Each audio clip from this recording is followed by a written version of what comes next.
Ја гледате емисијата Вашиот пратеник. Со нас денеска е пратеничката Славјанка Петровска. Добре дојдовте во Собраниското студио. Благодарам, чест ми е да сум тука. На почеток би ве прашала нешто околу вашиот професионален развој. Вие сте дипломиран правник. Можете ли да ни кажете што работевте предходно, пред да бидете избрана за пратеничка, ова ви е втор мандат, а предходно бевте и на функции во извршната власт? Да, мојата професионална кариера започнува во 2003 година.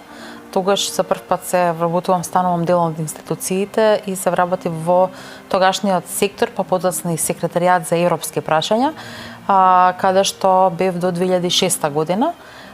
Таму работев на процесот на европската интеграција во тој период во нашата држава. Тој беше еден динамичен период кога пристигна за прв пат прашалникот, кога се одговараше прашалникот.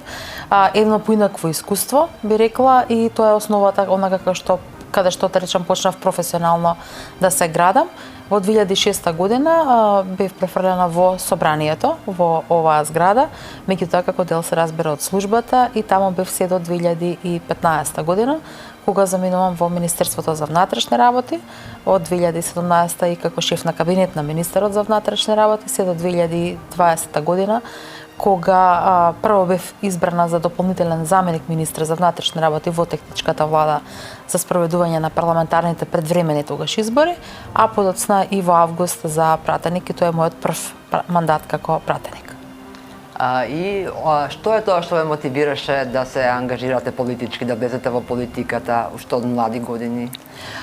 Политички сум била многу од поодамна активна, затоа што сум ја гледала политиката како начин како да се помогнат и да се подобрат работите во општеството и се разбира пред се во нашата држава.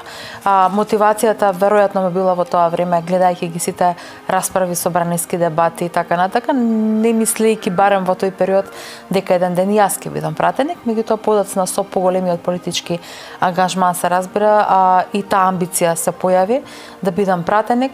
Ја имав таа можност, би рекла привилегија и чест, и доверба да бидам и министерка за одбрана 2 години во владата, и навистина мислам дека во овој период и како пратеник, меѓутоа и како министерка за одбрана, и сега повторно како пратеничка, го давам максимумот од себе, затоа што сметам дека секој еден од нас, особено кои доаѓаме на политички позиции, без разлика дали е тоа во законодавната или во извршната власт, имаме обврска пред се да одговориме на барањата на граѓаните, меѓутоа и на обврските од тие кои произлегуваат од тие позиции, затоа што седењето во пратеничката или позицијата во извршната власт не е само удобност, туку јас би рекла повеќе обврска према граѓаните и према државата.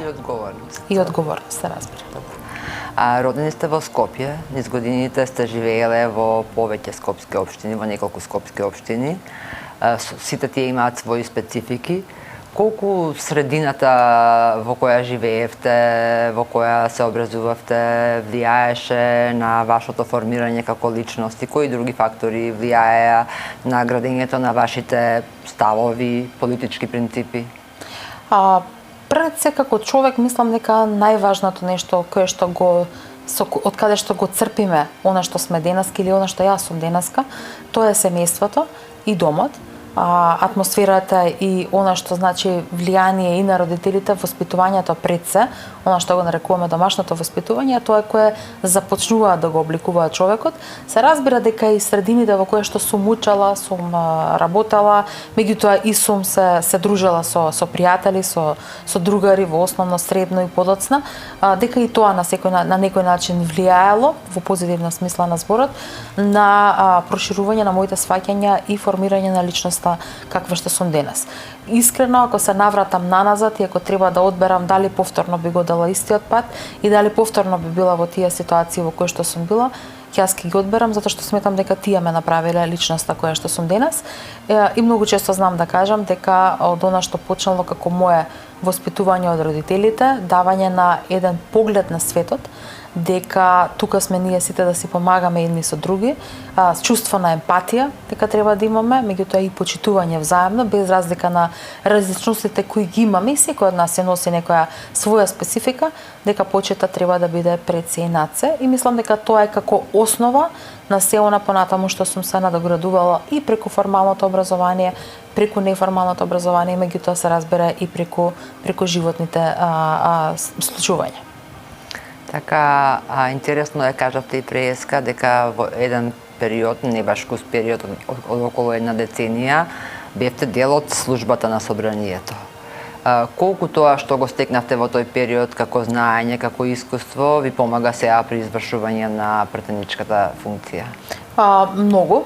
И во првиот мандат, иако беше половичен мандат во 2020 до 2022 година, и сега, особено затоа што голем дел од луѓето кои се уште работат во ова собрание се мои поранешни колеги, сега од позицијата на пратеник имам одлична комуникација и соработка. И како човек кој што секогаш бил низ институциите на различни позиции, можам да кажам дека собранието се уште ја држи, го држи местото на една од попрофесионалните служби како целина. Се разбира, исклучоци имате секаде, и позитивни и негативни, меѓутоа собраниската служба важи за едно од најнепристрасните, или да кажам со политичко најмалку влијание, и веројатно тоа е затоа што во оваа зграда влегуваат пратеници од различни политички партии и службата се обидува да се постави професионално со еднаков третман према сите, и тоа мислам дека се забележува и е за поздравување. Веројатно и многу други треба да го следат тој позитивен, според мене, пример. Искуството овдека во собрание ми даде едно сосема поинакво гледање на тоа што е собранието, освен формалниот дел што го знаев како студент по право, меѓутоа и за тоа улогата, вистинската улога во креирањето на политичките процеси и во донесувањето на многу важни одлуки. Ова собрание во минатото било центарот каде се носеле многу важни одлуки за почнувајќи од осамостојувањето на државата, уставот и така натаму, така што сметам дека и во иднина, заради уставната позиционирана, собранието ќе има таа клучна улога, меѓутоа мислам дека и низ процесите кои поминаа во минатото, и службата, генерално и собранието успеа да се издигне на местото на кое што му е заслужено. Во поглед на политичките случувања кои понекогаш знаат да бидат специфични и да го обременат работењето, сметам дека со тек на време и тие ќе си го најдат своето место и своето влијание, се разбира, позитивно.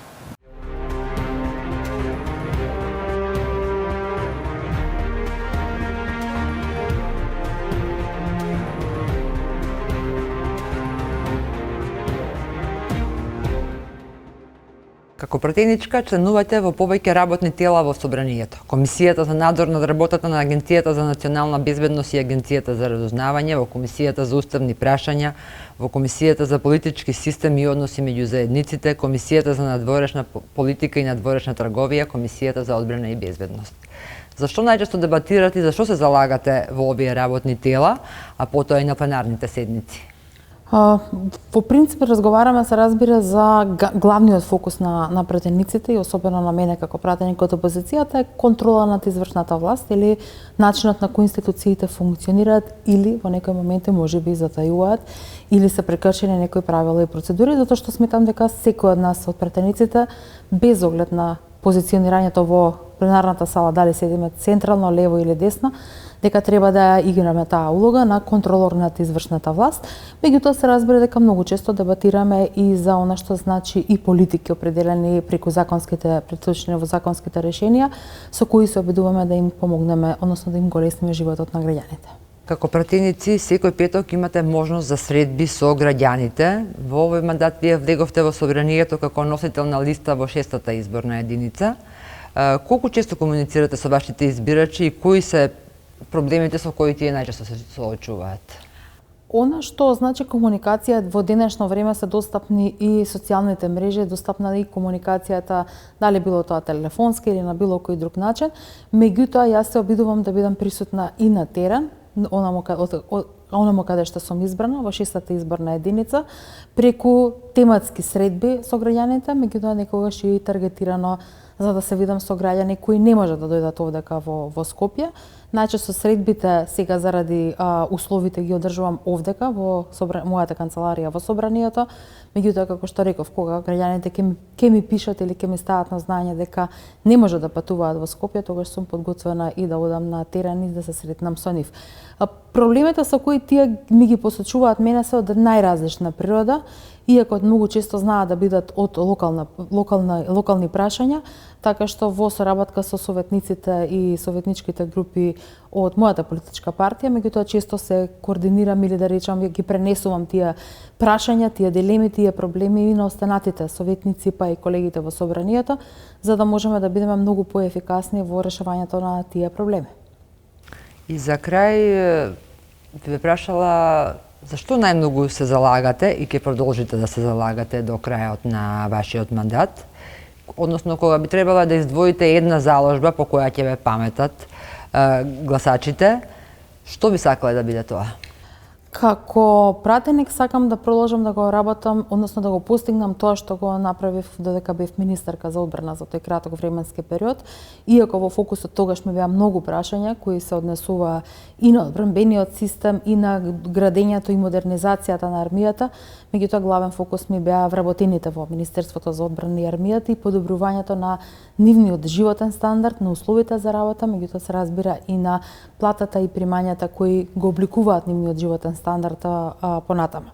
Така што, како социјалдемократ, како човек кој што и по убедување и по действување јас велам дека е социјалдемократ, во фокусот ми се работниците, работничките права, подобрување на животот и стандардот за сите, без оглед кој од која област или сфера на работење доаѓа, затоа што сметам дека само со задоволни и стрекни граѓани може да имаме задоволна и на просперитетна држава.